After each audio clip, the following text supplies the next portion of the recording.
Everyone, today we'll learn how to change the time zone on WordPress. So right now we're on the dashboard.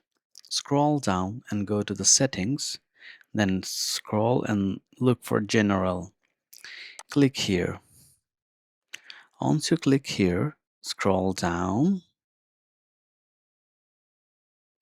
and here you have the time zone. So right now it is selected as UTC plus 0. So click here and you will be able to see all the UTC that you can select. However, if you are trying to find by your city name, if it's a popular city, it should be here. Like it comes with continent: Indian, Africa, USA, sorry, Australia, Atlantic. So you just, let's say like you're from Hong Kong, so it's not should be under Asia and H. So select Hong Kong, and then your time will change once you click the Save Changes.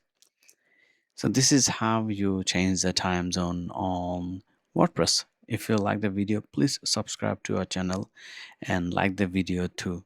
Thanks a lot.